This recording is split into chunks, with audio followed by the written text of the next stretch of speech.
Mr. President, our distinguished colleague, Senator Rodante Marcoleta, would like to interpolate a good sponsor. Senator Dante Marcoleta is recognized. Maraming salamat, Mr. President. Pwede po bang makapagtanong ng mga ilang katanungan lamang, Your Honor, para po sa ikababatid pa ng ilang mga bagay-bagay patungkol po sa inyong privilege speech.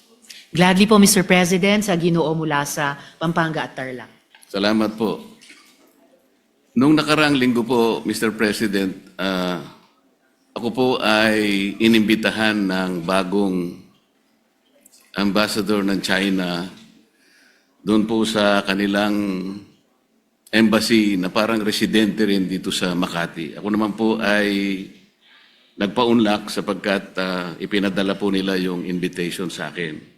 Isa po sa napag-usapan namin, Mr. President, ay kung paano po natin talaga magawa ng paraan na mawala po yung pag-iiringan, pag-aawayan, at sana ay ma-stabilize po natin, ma-de-escalate po yung nangyayari po sa ngayon sa pagitan ng ating dalawang bansa. Ang sabi ko po sa kanya, Mr. President, ganun din po ang pakay ng aming bansa. Sino naman kako ang papayag naman na sa araw-araw kako na ginawa ng Diyos sa atin ay puro na lang kaguluhan ang nakikita. Hindi magiging pabor sa atin at sa ating mamamayan. Ang sabi po niya sa akin, Mr. President, na ito po ay gusto ko rin ibahagi sa ating Honorable Risa Ontiveros, Senator Ontiveros, ay yung kanilang kagustuhan talaga maisantabi natin, yung dispute ngayon. Ang sabi ko sa kanya, bakit kasi nakikita natin yung mga barko ninyo, kung minsan binubomba ninyo ng tubig yung mga ilang mangingisda namin o kaya yung nagre-resupply ng aming provision sa Ayungin Shoal. Hindi ba natin may iwasan yun? Sabi kong gano'n sa kanya. Alam mo, sabi niya, Mr. President, nung panahon ng dating Pangulo, ginawa na natin yun. We have a relative peace nung panahon na yun. Ang problema sa ngayon ay, maski ikaw, makikita mo naman, binanggit niya po yung nangyari sa ginawa yata ng spokesperson ng Coast Guard. At ng Task Force West Philippine Sea. So yun po, na Mabuting Ginoo. sana naman ay pakaiwasan din natin yung gano'n sapagkat kung negative naman yung nakikita rin namin, hindi na naman po pwedeng hindi naman kami sumagot sapagkat ang ginawa naman nila ay they depicted our president in a very negative manner. Tatlong cartoons yun na siyempre Pangulo namin yun, hindi naman pwedeng hindi namin sansalain o sabihin man lang sa inyong pamahalaan, huwag naman ganito. Siguro, ang itatanong ko po sa inyo, Your Honor, si Ginoong Tariela po ba ang ating opisyal na tagapagsalita kung pag-uusapan ay ang relasyon ng ating bansa sa ibang mga bansa, particular na yung China? Salamat, Mr. President, at sa mabuting Ginoo mula sa Pampanga at Tarlac. Sa pagkakaalam ko po, Mr. President, si Commodore Tariela ay spokesperson ng Task Force West Philippine Sea na binuo po batay sa polisiya ng buong gobyerno natin ng whole of government approach sa ganitong kahalagang usapin ng foreign policy. At dala po niya yung updated na dokumentasyon ng ating mga kung may positibo at unfortunately mas maraming negatibong mga engagements ng gobyerno ng China sa ating karagatan, lalo na yung paghaharas po sa mga barko at mga ibang vessels ng Philippine Navy at Philippine Coast Guard, yung pagkait po sa ating mga mangingisda ng access sa kanilang kabuhayan sa traditional na fishing grounds natin, yung pag-iinteres din po nila sa ating mga gas and oil reserves sa ilalim ng ating karagatan. At sa lahat po, so far, nang nasaksihan ko pong mga pananalita ni Commodore Tariela, batid ko po ang kanilang taguyod talaga sa pambansang interes ng ating bansa. Partikular dun sa incident na tinanong ng good gentleman mula sa Pampanga at Tarlac, nagsasalita si Commodore Tariela sa isang forum sa isa sa mga kolehiyo sa ating mga pamantasan at ipinakita niya kung paano kumikilos ang gobyerno ng China led by the Chinese Communist Party at kanilang kasalukuyang presidente. Kung pagpapakita lamang po ng visuals para gawing mas dramatic o graphic para sa mga estudyante, aba po, matagal na pong nanguna ang gobyerno ng China sa ating bansa at sa ating gobyerno, pati po sa iba't ibang mga opisyal ng ating gobyerno. For at least 1 decade, Mr. President, ang mga opisyal na pahayagan ng gobyerno ng China ay nagpapakita ng mga visuals din and overwhelmingly derogatory po ang kanilang mga ipinapakita. Nilalarawan ang presidente ng Pilipinas bilang isang megaphone lamang ng ibang bansa, dinodrawing na parang marionettes lang ang ating bansa at ating mga Navy at Coast Guard vessels ng interes ng iba pang dayuhang bansa.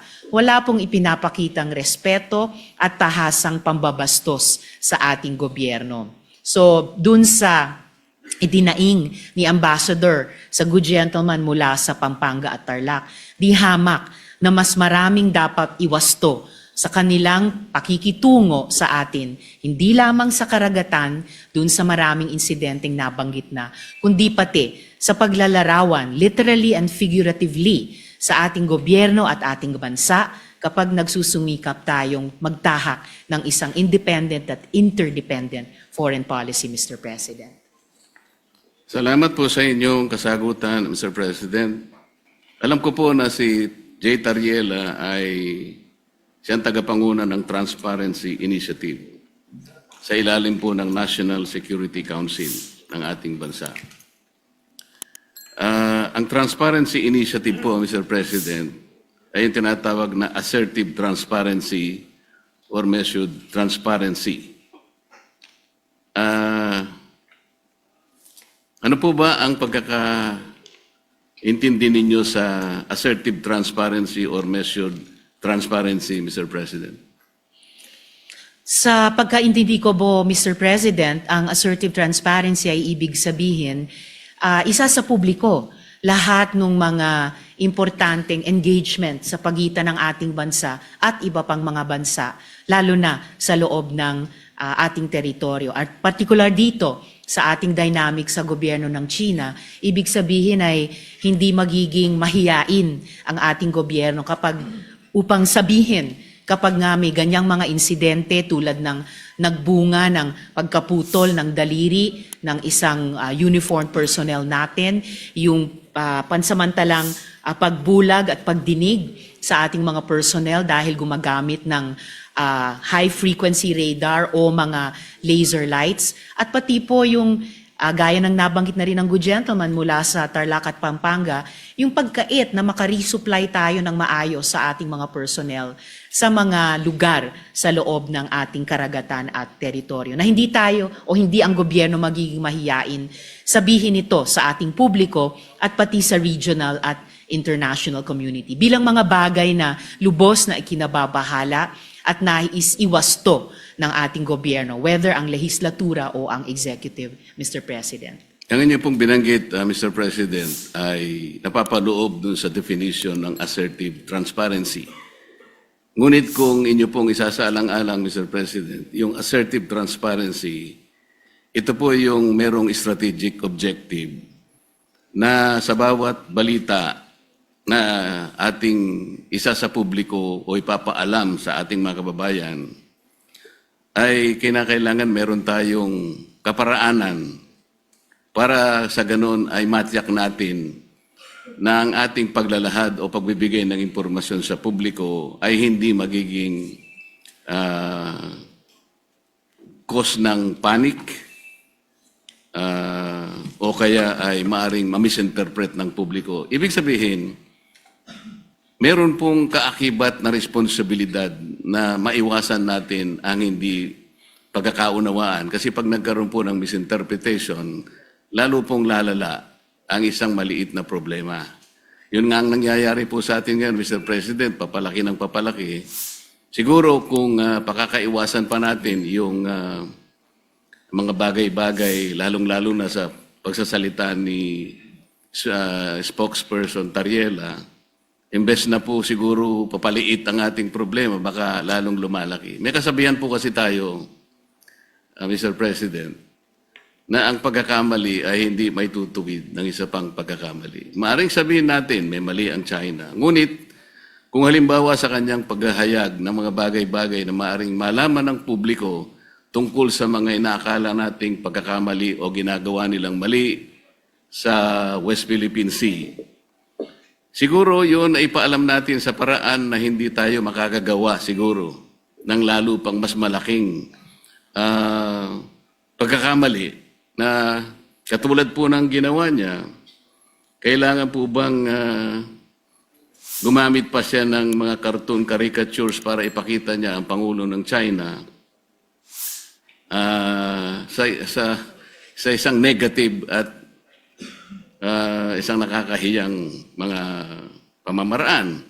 Alam po ninyo, Mr. President, dito sa ating tinatawag na West Philippine Sea na kinukuwenta nga nila yan, ito'y halos equivalent ng ating exclusive economic zone. Mas marami pa pong features ang Vietnam na okupado kaysa sa China. Meron din pong features na nasa loob ng ating West Philippine Sea na ngayon ay sinakop o occupied ng Malaysia. Tinanong nga ako ng Chinese ambassador, sana man lang o kaya gusto naming mangyari kung paano nyo pinakikitunguhan naman ang Vietnam sapagkat claimant din naman sila, pare-pareho tayong claimant. Sana hindi naman yung paraan na parang kami masyado naman kaming kontrabida. Yung Malaysia, nandun din naman. Pagpupunta rin naman yung barko ninyo doon, tinataboy din naman kayo. Totoo naman po yun, Mr. President. So, sa ganito pong mga sitwasyon, kaya ko po naitanong kanina, Mr. President, kung si Ginoong Tariela ang pinaka-spokesperson ng ating bansa, kung pinag-uusapan ay foreign relations. Kasi po, ito po, sa sarili po niyang statement, doon sa kanyang panel discussion organized by Strat-based ADR Institute, ganito po yung sinasabi nila, Mr. President. Not every event in the West Philippine Sea is openly released to the public. The info must first go through the Information Working Group. Ito po ay kinabibilangan ng mga sumusunod, Mr. President. DND, AFP, DFA, DOJ, National Security Council at saka yung PCG, yung Philippine Coast Guard. Ito po yung National Task Force sa West Philippine Sea.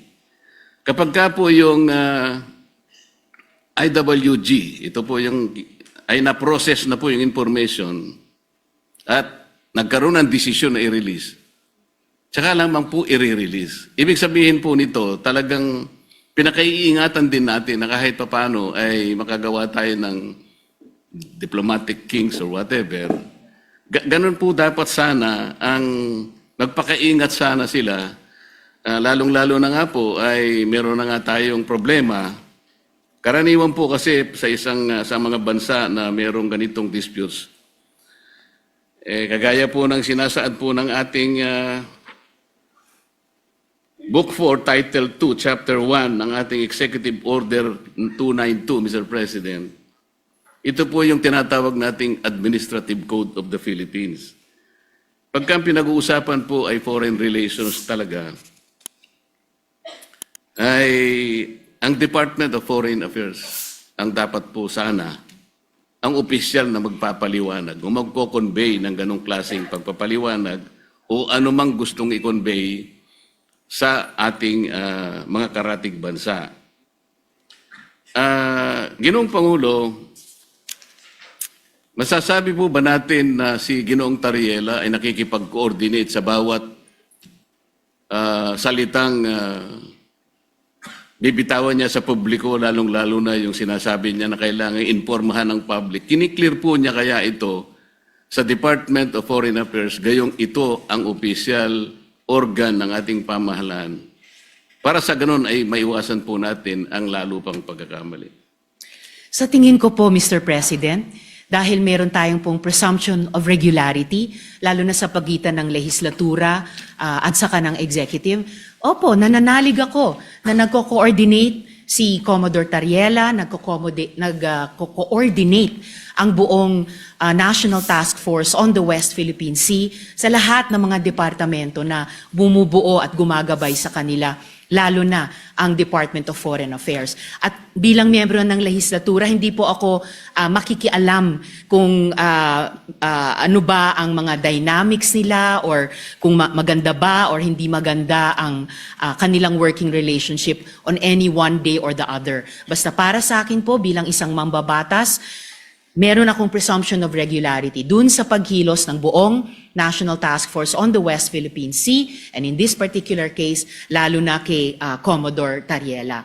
And i-shift po natin o lakihan po natin yung magnifying glass na meron po tayo ngayon. Ang problema po ay hindi kay Commodore Tariela. Ang problema talaga ay sa kondukta ng Chinese government sa kasalukuyang dynamics. Kung sumasakit ang loob nila dahil ayon sa kanila masyado naman silang kontrabida. I'm sorry, in this particular case, sila talaga ang pinaka-kontrabida. Hindi po nila pwedeng sabihin na mas marami namang ino-occupy ang Vietnam, may mga kasalanan din ng Malaysia. Opo, alam natin may iba't ibang claimant country sa buong South China Sea at yung iba ay kumbaga karibal din natin sa mga claims natin bilang Pilipinas. Pero hindi naman ina-attack ng Vietnamese Navy ang Navy at Coast Guard natin. Hindi naman dinedenay ng Malaysia ang mga mangingisdang Pilipino makapangisda sa sarili po nating karagatan. At I beg to disagree, Mr. President, with all due respect sa Ginoo mula sa Pampanga at Tarlac. Ang pinag-uusapan po natin at ang pinagmumulan nitong mga malalim na pagkabahala natin, hindi po ito maliit na problema. Napakalaking problema po nito. Isa sa malaking problema natin sa ngayon. At ayaw nating magpanic, ayaw nating mag-misinterpret. Pero saan ba nagsisimula ang maaring ikatakot? Saan ba nagsisimula ang hindi lang maaring, kundi nagigit talagang pagmumulan ng hindi pagkakaintindi? Yun po, in largest part, dahil sa kondukta ng Chinese government laban sa atin, lalo na sa karagatan, at ngayon, gaya po ng nabanggit ko kanina, pati na po sa internet, na kumbaga, sila nga ay nagiging problematic sa atin, gusto man natin pareho na lutasin ito, pero bukod sa ginagawa nila sa atin sa ating laot, sa Navy, Coast Guard, mga mangingisda, sa ating buong sambayanan, gusto pa nila patahimikin kapag may mga pinuno ng gobyerno sa executive man o dito po sa legislature na magrereklamo. Ang tawag ko po dyan, Mr. President, sa ugali ng Chinese government, gaslighting. Sila na nga ang gumagawa ng mali, mamasamain pa nila kapag pinuna ng ating panig, ng ating gobyerno, tayo pa ang may kasalanan at sila pa ngayon ang biktima. Classic gaslighting behavior po yun. Napaka-negative na psychology yan kung sa individual na tao po or kung sa interpersonal na mga relasyon. And dapat huwag gagawin yan, huwag gagamitin yung ganyang cheap tactic nila, lalo na po sa foreign relations. Lalo na kung totoong gusto nilang lutasin natin ng maayos ang hindi maliit, kundi napakalaking problema nito, Mr. President. Mr. President, sa tanong ko po kanina kung ikinukonsulta ni Ginoong Tariela sa DFA ang kanyang mga ginagawa at pagpapahayag sa publiko, at ang sinagot po ay siguro naman po, maaari sapagkat yung pong presumption of regularity. Alam po ninyo, nakausap ko ang Secretary of the Department of Foreign Affairs. hindi po siya nakikipagkonsulta. Sa totoo lang, sa tansya ko po, nung nag-uusap kami, ayaw din po ng DFA yung ginagawa ni Ginoong Tariela. Nahihirapan nga po sila. Yun ang pagkakasabi sa akin. Dahil imbes na makatulong sa kanilang gawain at sa kanilang responsibilidad na panatilihin natin yung gawin ba nating kahit na medyo mahirap. Ang sabi ko nga sa Chinese Ambassador, Mr. President, alam kong mahirap ang kalagayan natin. Pero kung papayag ka na ikaw baka ako naniniwala na pwede tayong magsimula na ang lahat ng isipin natin, lahat ng gawin natin ay mga bagay na pwede natin pagkaintindihan. Pwede tayong magkasundo. Doon tayo mauna. Iyon ba naniniwala ka? Naniniwala po sila, Mr. President. Kapag nagsimula tayo sa mga bagay na pwede natin pagkasunduan, halimbawa, sabi ko, yun na lamang akong mga isda. Alam ko, ako, ang isda. Walang may-ari niyan. Common yan eh.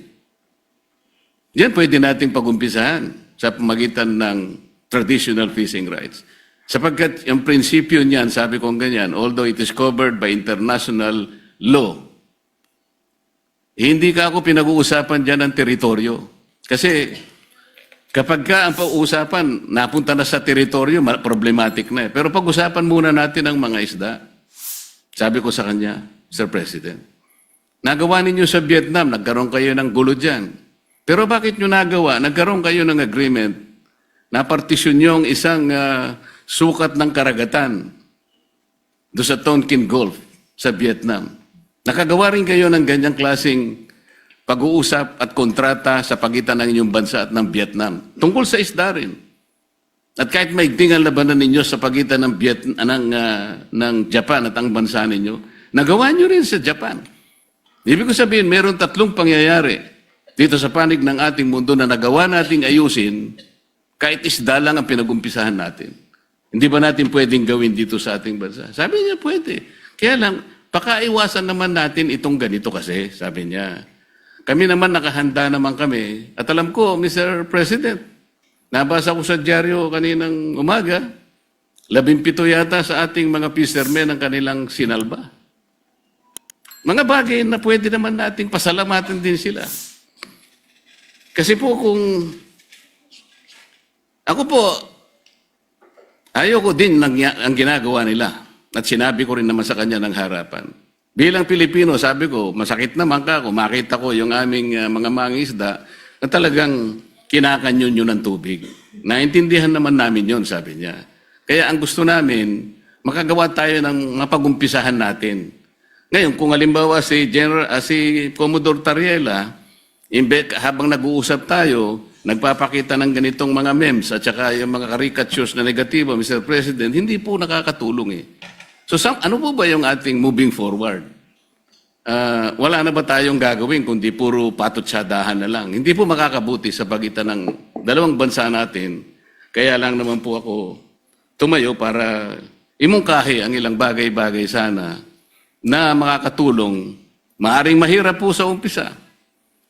Ang imumungkahi ko nga po sana, Mr. President, kung meron po tayong panahon sa ating mga committee hearings, imbitahan po natin ang Coast Guard, ang Department of Foreign Affairs, at kung sino po ang may kinalaman dito sa West Philippine Sea, o kung tawagin po natin ay Exclusive Economic Zone, sa pagitan ng napaloob po sa South China Sea.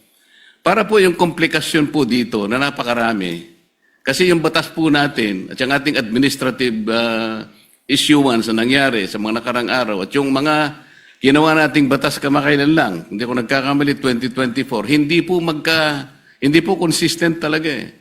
Lilitaw po meron tayong mga bansa, meron po tayong mga features na inoccupy natin. Labas po sa ating exclusive economic zone. Ipakikita po natin yun. Kasi kung wala tayong masusing pag-aaral, nababanggit ko nga po kung minsan, Mr. President, hanggang ngayon, wala po talagang malinaw na coordinates kung ano ba talaga ang pinaka-area ng ating West Philippine Sea o Exclusive Economic Zone. Siguro magsimula po tayo doon kasi yung iba, misinformation na po yung lumalabas eh. Napaka-komplikado po nito kung pag-uusapan po natin yung mga features na yan at kung ang magiging centerpiece po ng ating foreign policy, ipag-awayin na lang natin ang mga bato sa South China Sea. Palagay ko po, nalilihis po tayo. May malaki po sigurong mga dapat pag-usapan at napakalaki ng China, napakamayaman ng ekonomiya ng bansa na pwede po natin sigurong maging siguro kakampi sa mga darating pong mga panahon kung maisasantabi po natin ang mga sigalot na namamayani sa ating bansa. Maraming salamat po, Mr. President. Maraming salamat po sa ating Senator Risa sa pagkakataong binigay po sa inyong lingkod. Salamat po. Salamat po, Mr. President, at sa mabuting Ginoo mula sa Pampanga and Tarlac. Pwede ba nating maging kakapi ang China? In principle, bakit hindi? Pero pwede ba nating maging kakampi ang China kung ipagpapatuloy niya ang pinaggagawan niya sa ating karagatan, sa internet, at nagsimula na siya, laban na sa mga opisyal ng ating gobyerno, both sa executive at sa legislature. Wala akong maalalang previous incident, Mr. President, na kahit sinong ambassador ng ibang bansa dito sa Pilipinas ay nag-post sa embassy page nila ng ganyang banta ng kanilang spokesperson ng Chinese Foreign Ministry laban sa mga opisyal natin na nagsasalita lamang para sa pambansang interes. Pati kay Senator Erwin, meron na po silang post na Mr. Senator. Bukod kina Commodore Tariela, Senator Kiko, Representatives Chel at Laila, at sa akin din po. Pwedeng maging kakampi kapag itinigil yung ganyang mga gawi ng isang hindi kakampi. Mga gawi ng isang hindi kaibigan. Pwedeng maging kakampi. Hindi simpleng isa-isang tabi yung sigalot na sabi nila tayo ang may kagagawan, na kapag nagreklamo tayo, tumutol tayo sa kanilang maling gawi sa ating Navy, Coast Guard, mangingisda, bayan, sasabihin nila, masyado naman kayo isa-isang tabi niyo yan. Hindi po. Yan ang gustong mangyari ng isang bully tulad ng gobyerno ng China, na hindi sila maging accountable sa ginagawa nila sa atin at simpleng iaatras natin ang ating pagreklamo. Wala pong bully, whether sa playground o sa rehiyon o sa mundo, na nagrespeto sa binubuli niya, liban kung tumindig ang binubuli niya. At yan po ang ginagawa ng ating bayan, yan po ang ginagawa ng ating mga opisyal na ngayon nilalait-lait po ng Chinese government at ng embahada pa nila dito. Taliwas po sa mga obligasyon nila sa ilalim ng Vienna Convention on Diplomatic Relations. And again, Mr. President, in closing, I would like to take strong exception. Hindi po patutsada. Hindi po patutsada ang ginagawa ni Commodore Tariela. Hindi po patutsada ang ginagawa ni na Senator Kiko, Senator Erwin, Representative Chel, Representative Laila, ako at dumadami pang mga Pilipino. Hindi po patutsada lang yan, Mr. President. Yan po ay seryoso at marubdob at sa kaso ni Commodore Tariela matagal nang pagtutol sa maling pagtrato sa atin ng ibang gobyerno at pagtaguyod po sa interes ng ating bayan. So, maraming salamat po, Mr. President, at salamat muli sa mabuting Ginoo mula sa Pampanga at Tarlac, at naway narinig po pati ng ating lahat ng ating mga kababayan na patuloy po tayo maging mapagmatsyag at malinaw ang mga tenga at isip natin kapag nakakasaga po tayo at mukhang palawak ng palawak at patindi ng patindi ang ganyang disinformation o tahasang pagbabaluktot ng Chinese government o embahada nila dito sa Pilipinas sa mga totoong nangyari. Dahil saan po tayo magbabatay sa conflict resolution at saan po tayo babatay sa tunay na pagkakaibigan kung sakali, kung hindi sa katotohanan at katotohanan lamang. Salamat po, Mr. President. Majority Leader.